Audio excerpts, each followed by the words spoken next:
안녕하세요. 전 평소 사연 라디오를 즐겨 듣는 아줌마입니다. 저에게도 정말 기가 막힌 사연이 생겨서 이렇게 제보하게 되었네요. 어릴 때부터 전 아빠와 단둘이 살았어요. 어릴 땐 엄마가 아파서 하늘나라에 간 줄 알았거든요. 커보니까 알게 된 사실이 있었어요. 엄마는 아빠와 저를 두고 집을 나가 다른 남자와 새살림을 차렸던 거고, 한평생 읽어놓은 재산을 가지고 도망간 엄마 때문에 아빠는 몇 년간 빚에 시달리며 살아오셨대요. 그래서 그런지 아빠는 항상 저에게 죄인 모드였어요. 진아야, 아빠가 미안하다. 아빠 때문에 우리 진아가 매일 고생하고. 아빠 됐어. 나한테 미안하다는 말 하지 마. 아빠 나한테 잘못한 거 하나도 없어. 알겠어? 참 다정한 아빠였지만 어떻게 보면 그게 문제였어요. 저뿐만 아니라 다른 사람에게도 한없이 따뜻하고 다정한 사람이었거든요. 그게 화를 일으킨 거였죠.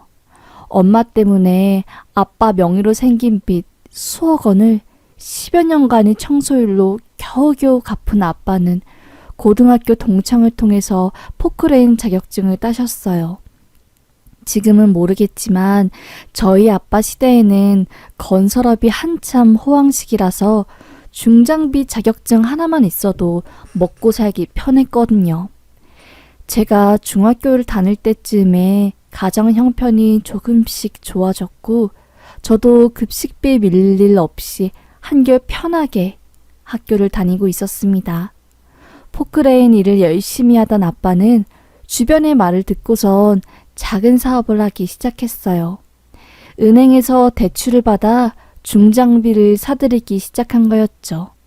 전 그때까지만 해도 저희 집이 부자가 되는 줄 알았어요. 일주일에 한 번씩 아빠 친구들과 회사 사람들이 저희 집에 와서 거하게 외식을 하고 저에게 용돈도 척척 주었으니 말이죠. 진아야, 넌 너희 아빠 딸인 걸 아주 감사하게 여겨라.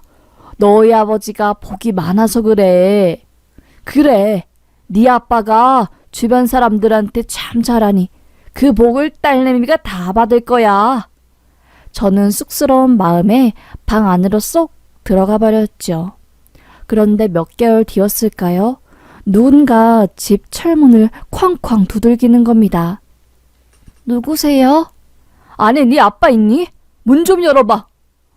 문을 열어 고개를 빼꼼 내민 순간 키가 엄청 큰 어른들이 대문을 확 열어 제끼고는 절 밀치고 집에 들어와서 집안을 쑥대밭으로 만들어 놓았어요.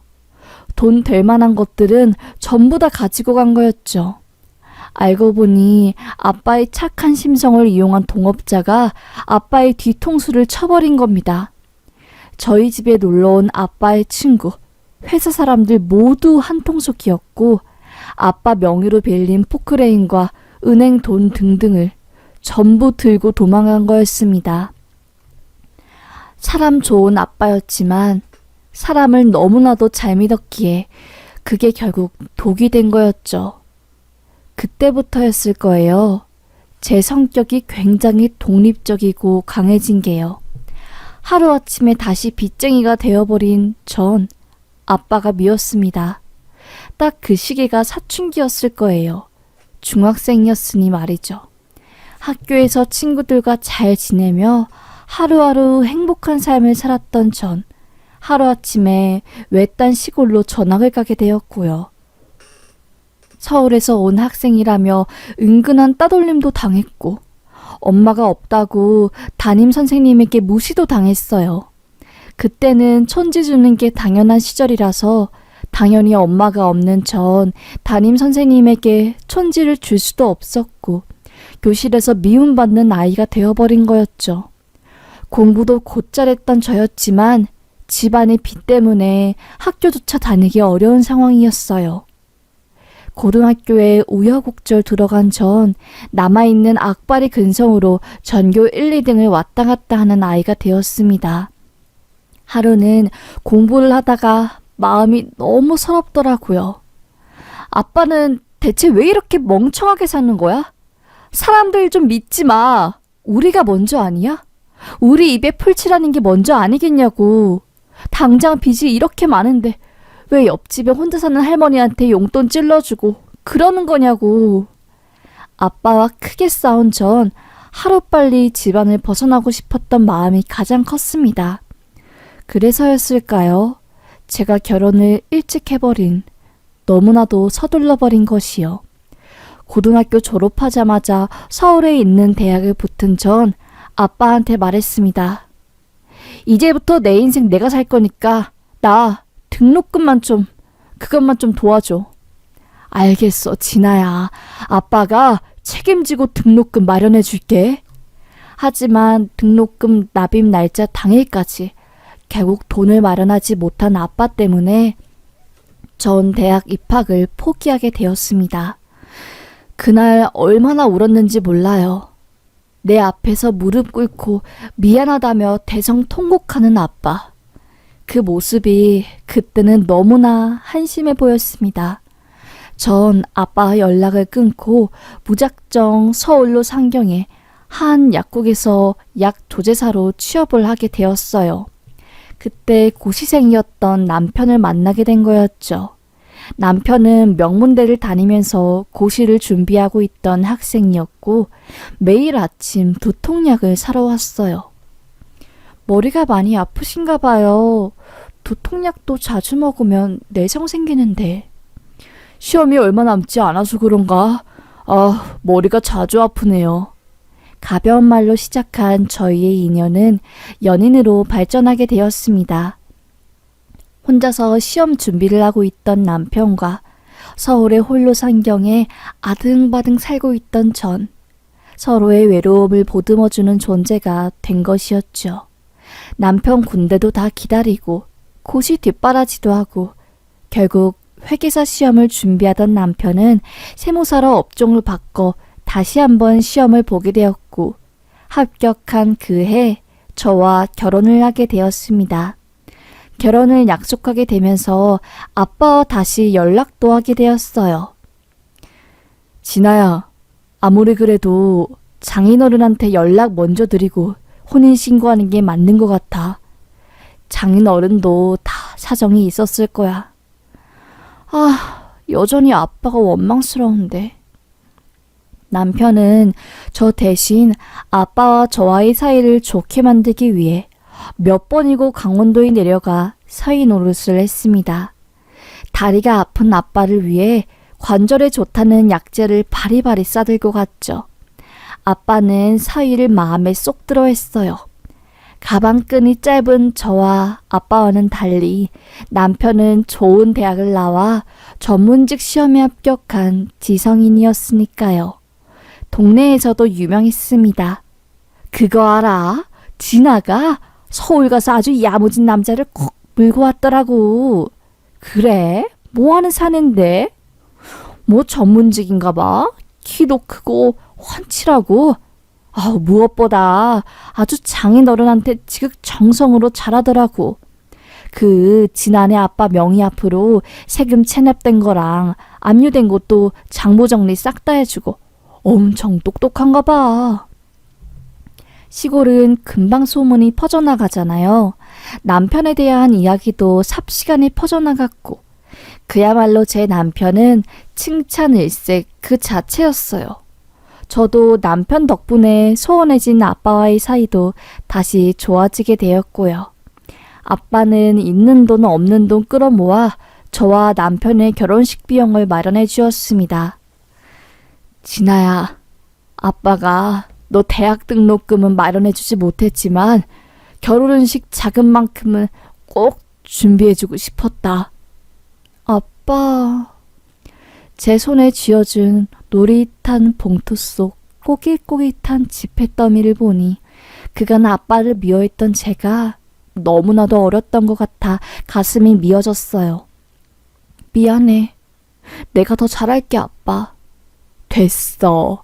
아빠한테 잘하지 말고 남편한테 잘해라. 남편을 아빠라 생각하고 잘해줘. 서서방이 너한텐 지금 가장 중요한 존재야.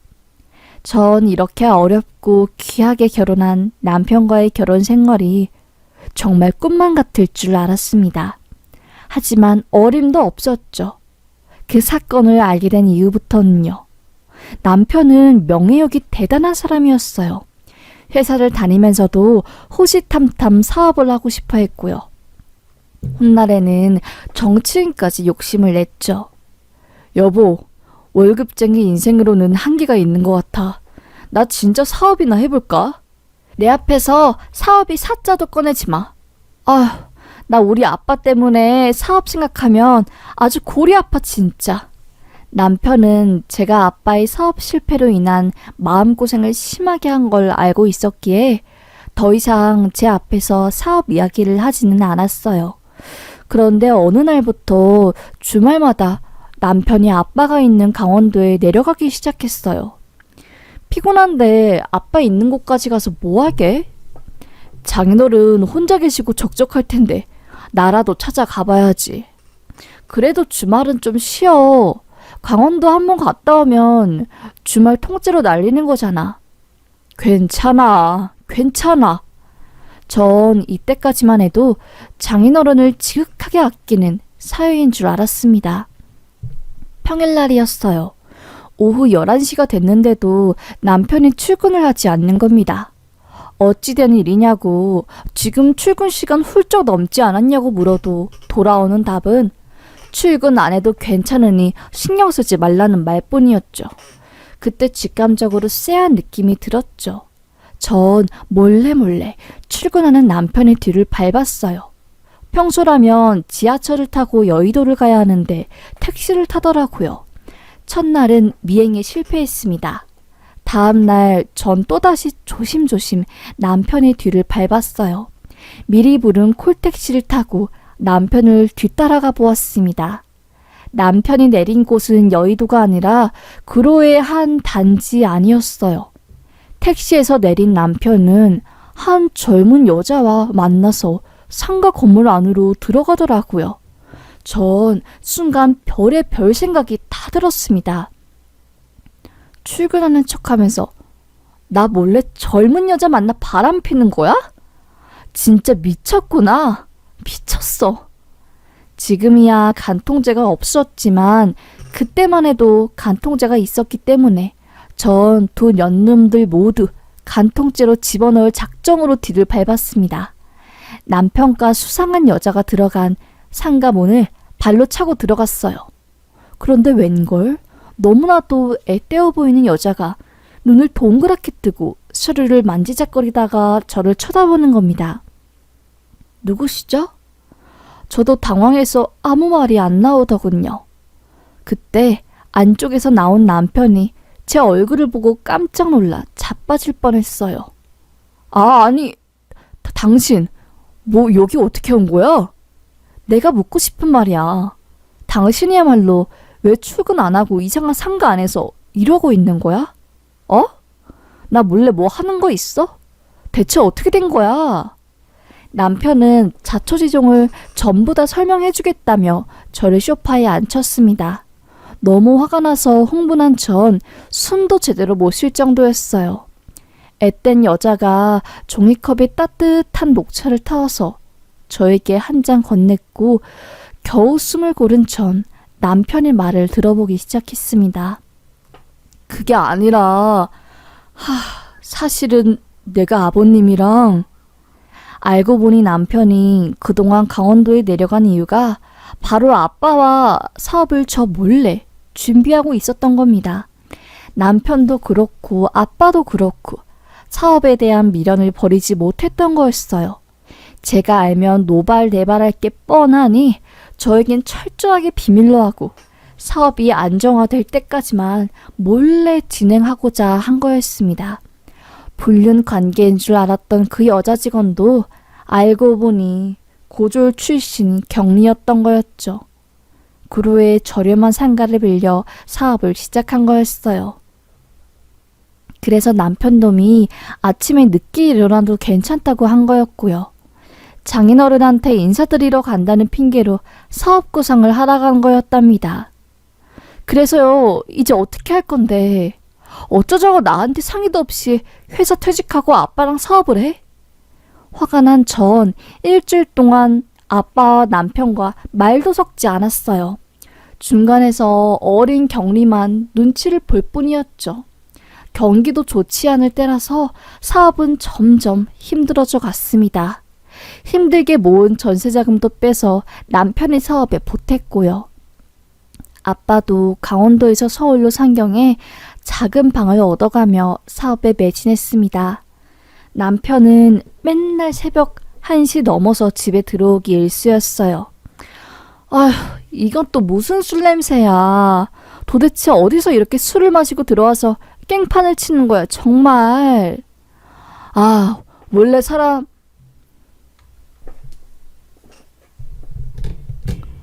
아, 원래 사업하는 사람들은 술 마시면서 진짜 이야기를 하는 거야.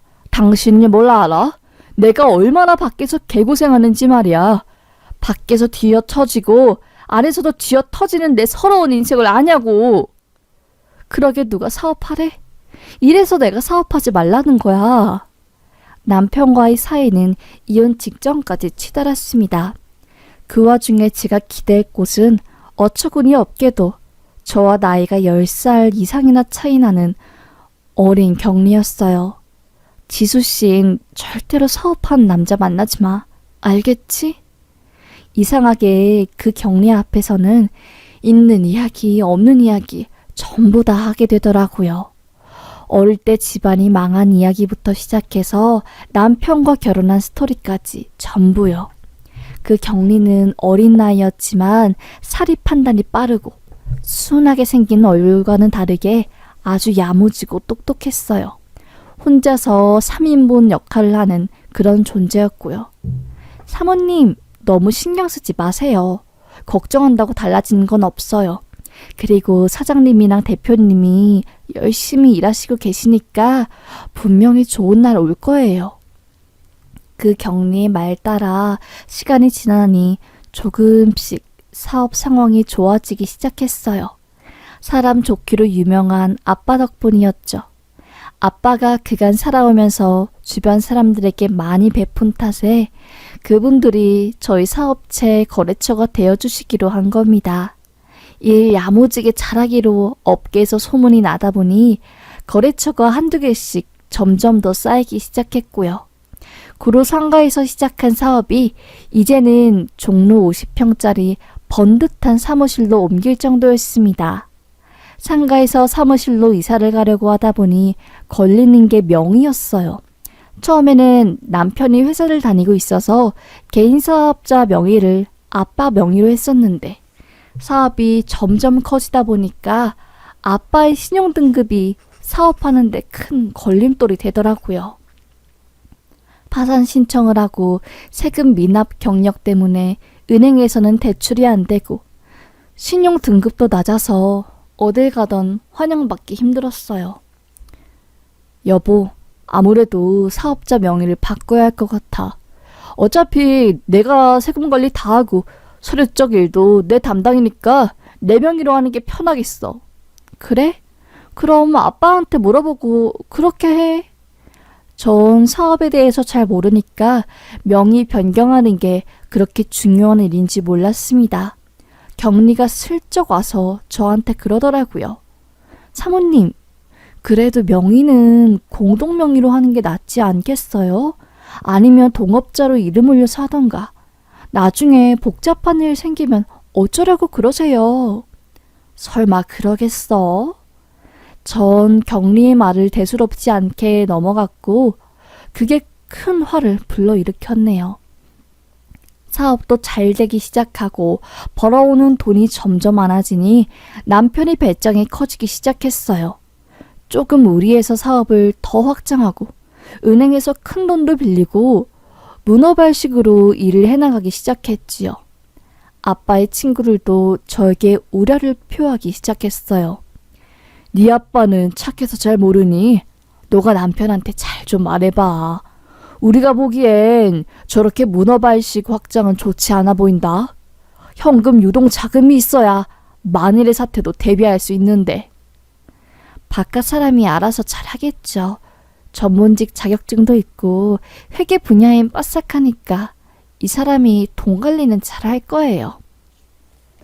사정을 잘 모르는 사람들이 보기에는 저희 가족들이 대단해 보였나 봅니다. 오랜만에 내려간 강원도에선 이미 동네에 소문이 쫙 퍼졌더라고요. 남편 잘 만난 딸내미 덕분에 사업으로 망한 장인이 사업으로 다시 일어났다면서요. 돈 많이 벌었겠다며 부럽다고 제 등짝을 한 대씩 치고 가는 아주머니들에게 말씀드리고 싶었습니다. 아휴, 빚 좋은 개살구예요. 아직 전세자금 회수도 못했는걸요? 겁만 번지르르 하죠 뭐. 하지만 꾹 참았습니다. 아빠 체면을 봐서라도요. 아빠도 그렇고 저도 그렇고 대학까지 나온 전문직 남편을 은근하게 무한하게 믿는 게 있었어요. 무리하게 사업이 커지는 상황이긴 하지만 잘 될 거라는 믿음도 있었고요. 그런데 그러던 도중 뜻밖의 사실을 알게 되었습니다. 사업 초창기 멤버인 경리 지수씨가 퇴사를 했다는 사실을요. 여보, 지수씨 회사 왜 나간 거야? 지수씨야말로 개국공신 아니야? 나한테 말 하나 없이 회사 나가버렸네, 섭섭하게. 몰라 나도. 어느 날부터 그냥 회사를 안 나오던데? 원래 근무 태만에 당신이 생각한 것보다 일을 대충대충 하는 그런 여자였으니 뭐. 잘 됐어. 신경 쓰지 마. 세상에 일 잘하는 사람 많으니 새로운 사람 뽑으면 돼. 지수씨가 일을 대충 했다고? 그럴 리가 없는데. 무슨 일이 있는 거 아니야?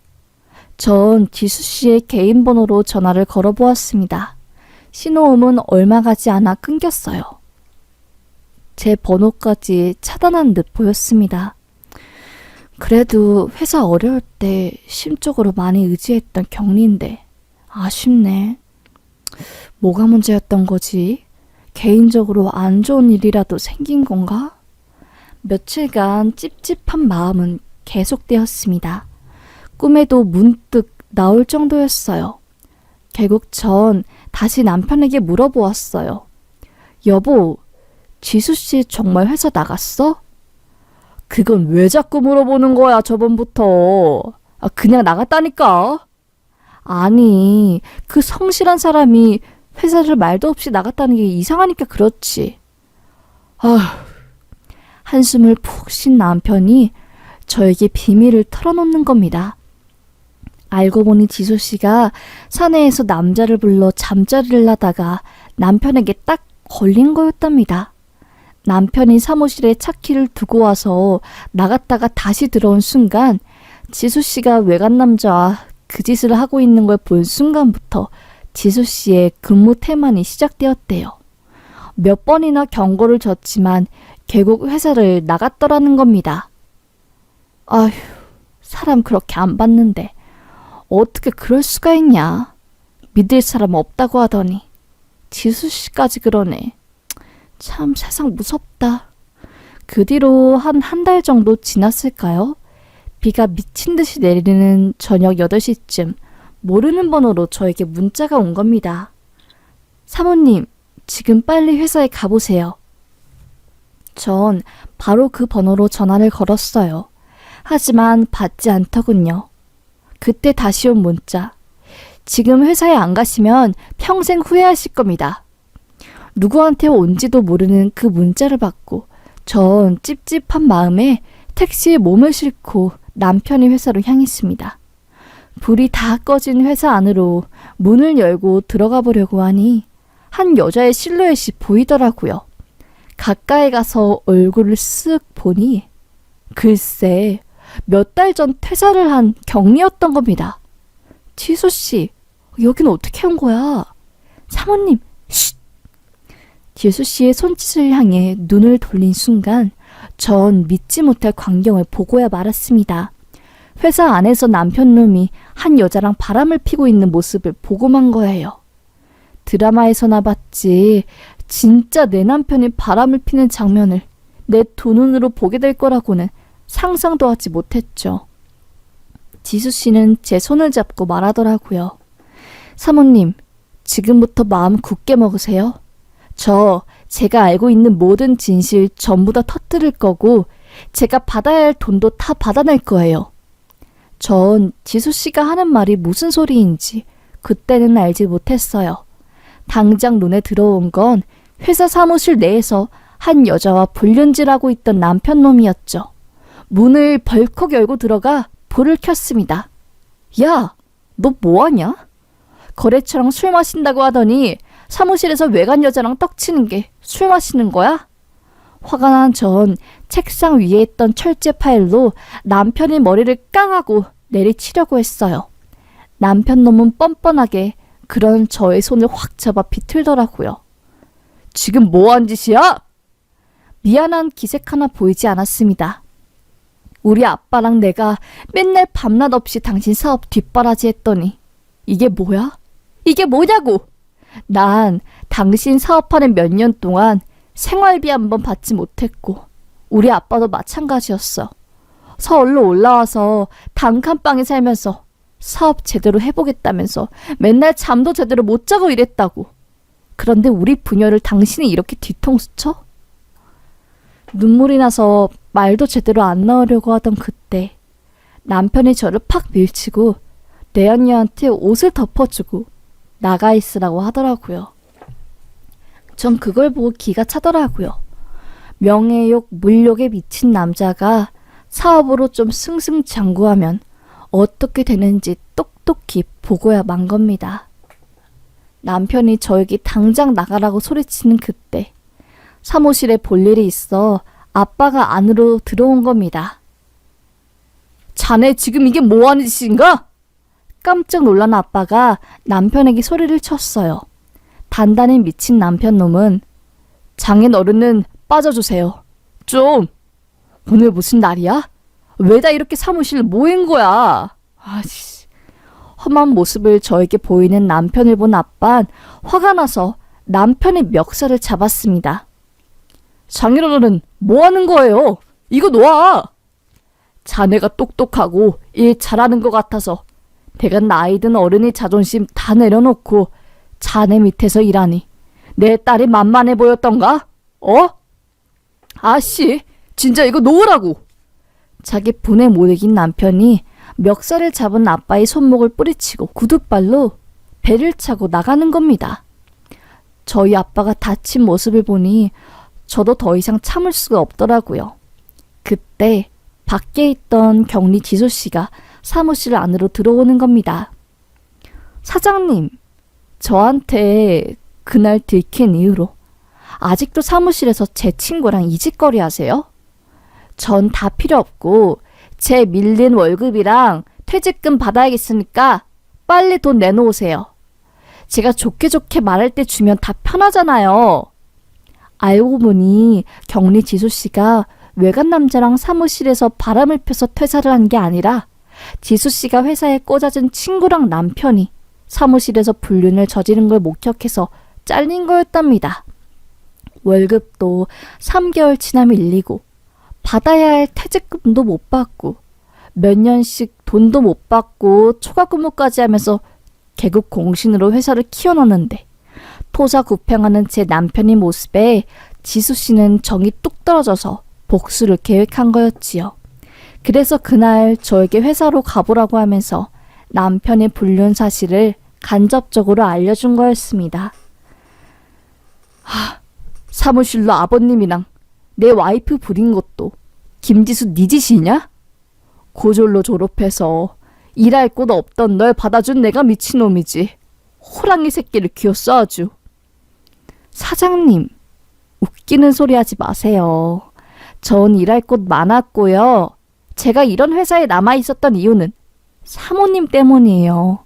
엄마처럼 따뜻하고 인정 넘치는 사모님이 안타까워서 제가 여기 끝까지 남아서 사장님 도운 거라고요.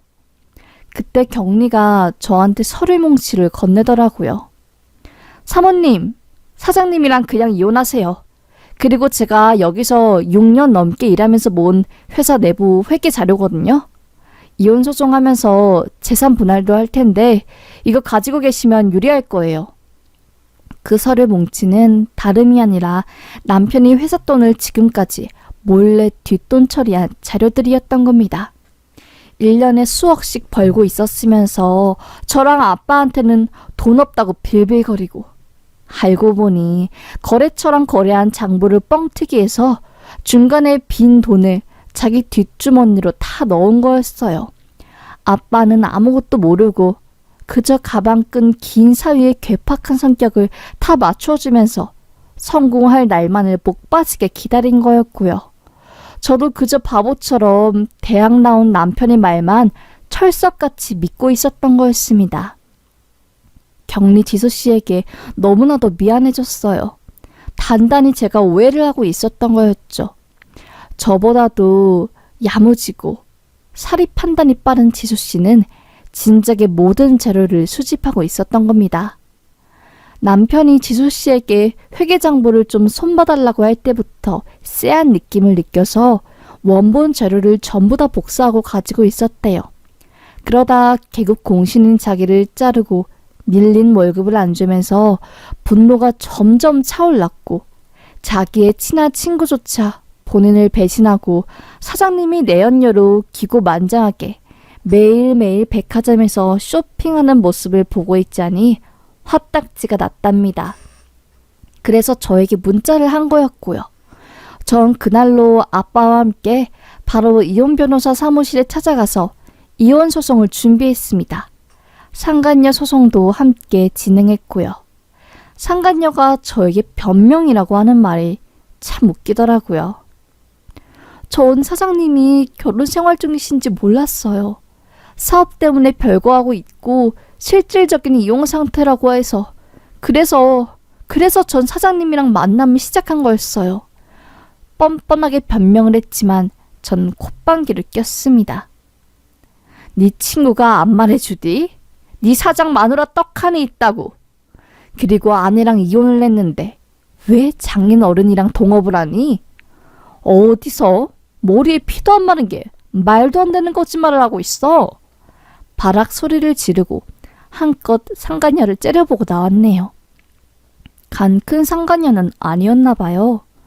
제가 소리를 지르니까 주저앉아서 엉엉 우는 모습을 보니까요. 이혼까지 시간은 그리 오래 걸리지 않았습니다. 8개월 좀 안 되어서 이혼을 했던 것 같아요. 다만 상간녀 소송은 이혼보다는 조금 더 걸린 것 같고요. 상간녀한테 위자료를 2천만 원 조금 안 되게 받아내고 남편한테 재산분할 청구도 했는데 그건 소송이 좀 복잡하더라고요. 다행히 제가 남편의 사업에 뒷바라지한 게 인정되어서 재산분할 또한 적지 않게 받아낼 수 있었어요. 하지만 딱 하나 분에 차는 건 바로 남편의 사업이었죠. 아무것도 모를 때 사업 명의를 아빠에서 남편으로 바꾸어 주었기에 실질적인 알짜배기 사업체는 남편의 손아귀에 있었던 거였습니다. 이혼 소송을 하는 와중에도 남편의 사업체는 점점 더 커져갔어요.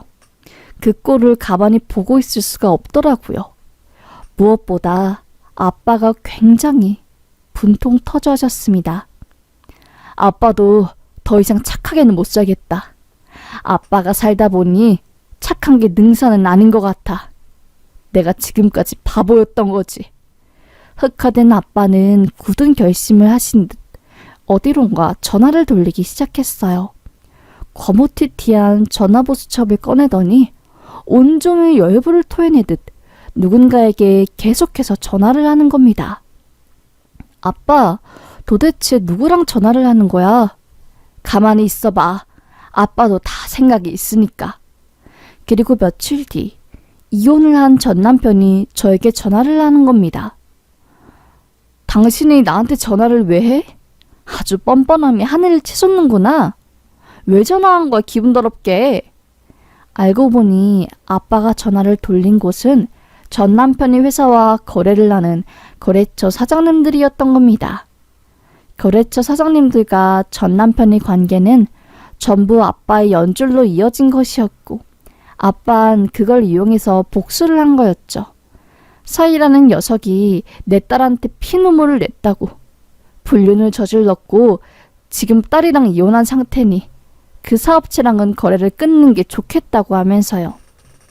평소엔 정말 천사 같고 다정한 아빠가 열불을 토해내는 모습을 처음 본 거래처 사장님들은 사안의 심각성을 깨닫고 거래를 끊어버리겠다고 아빠에게 약속을 한 거였답니다.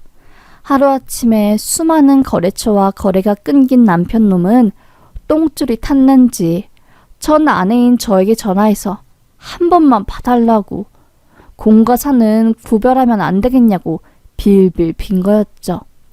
제가 전화를 툭 끊어버리니 저희 아빠가 있는 강원도까지 내려와 무릎을 꿇고 싹싹 빌었답니다. 자기 먹고 살게는 해달라면서요. 이미 동네 사람들도 이 상황을 다 알고 있는 상태였고, 제 전남편이 아빠에게 와서 싹싹 빈다는 소식을 들은 사람들이 저희 집으로 몰려와 전남편에게 쌍욕을 퍼붓는 바람에 남편 놈은 오줌을 질질 지르며 집 밖으로 강제로 쫓겨나게 되었네요. 그렇게 강한 척, 멋있는 척, 잘 나가는 사업가인 척 하더니 결국엔 저희 아빠 없으면 아무것도 못하는 바지 사장일 뿐이었죠. 아주 속 시원하더라고요. 어릴 땐 아빠가 모두에게 착하고 다정한 성격이 너무나도 싫었는데, 오히려 아빠의 그 성격 덕분에 온 동네 사람들이 아빠를 도와주고 거래처 사장님들도 곤란한 상황이지만 저희의 편을 들어주셔서 정말 화병을 풀 수 있었습니다. 전 젊을 때 다하지 못했던 공부에 대한 미련 때문에 이혼 후 방송통신대학교를 다니면서 못다한 공부를 하면서 살고 있고요. 아빠는 사업에 대한 미련을 싹 접고 지금은 강원도에서 감자 농사를 지으며 마음 편하게 살고 계세요. 이혼도 하고 위자료와 재산분할도 받았지만 앞으로 남은 삶을 저도 주체적으로 살아가야 했기 때문에 서울로 다시 올라갔습니다. 예전에 약국에서 일한 경험을 살려 작은 한약방에서 한약재료를 포장하는 일을 하고 있었어요. 일한 지 한 2년 정도 되었을까요?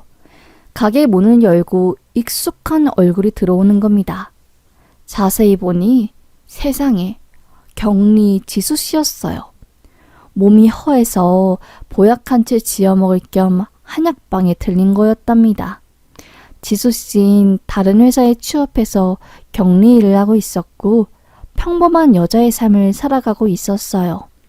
잠깐 손님이 없는 시간에 지수 씨와 못다한 이야기를 나누다가 몰랐던 사실을 알게 되었죠. 제 전남편에게 본이 안 풀린 지수 씨가 본인이 가지고 있던 세금 관련 회계장부를 글쎄 국세청에 넘긴 거였더랍니다. 남편은 세무사였기 때문에 편법으로 세금을 안 내는 방법을 잘 알고 있었고 그걸 통해서 엄청 많은 세금을 누락시켰나 봐요.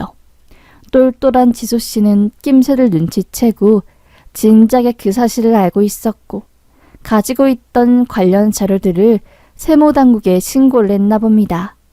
저는 몰랐는데 세무당국에서 세무조사가 나오면 근 7년째까지 자료들을 싹 다 조사해서 세금을 때린다고 하더라고요.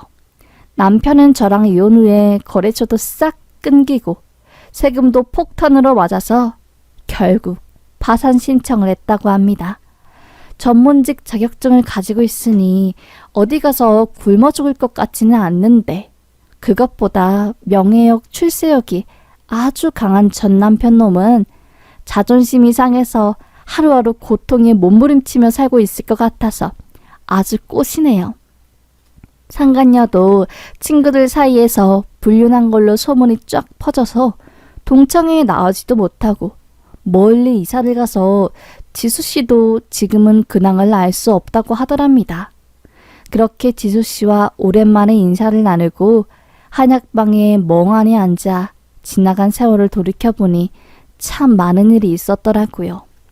어릴 땐 그 누구보다 미워했던 아빠였지만 모두가 내 곁을 떠나고 전부인 줄 알았던 남편마저 내 뒤통수를 칠 때 여전히 제 곁에 묵묵히 남아서 내 편을 들어주는 사람은 아빠였습니다. 그 누가 뭐래도 무슨 일이 있어도 나를 지켜주는 사람은 가족인 것 같네요. 돈이 없어 미워했던 아버지. 이제는 돈보다 더 소중한 존재가 무엇인지 알기에 아빠를 더 소중하게 여기며 살아가 보려고 합니다. 나이가 들고 보니 주변에 친구들도 없어지고 저 같은 경우에는 가정도 꾸리지 않았으니 더더욱 아빠라는 가족이라는 존재가 소중하네요. 오히려 전 남편과의 일 덕분에 아빠의 소중함을 알게 되어 이제는 감사할 뿐입니다. 그럼 저의 긴 사연 들어주셔서 감사합니다. 요즘 날이 덥고 습한데 모두들 건강 조심하시고 늘 긍정적인 마음으로 행복하길 기원하겠습니다. 감사합니다.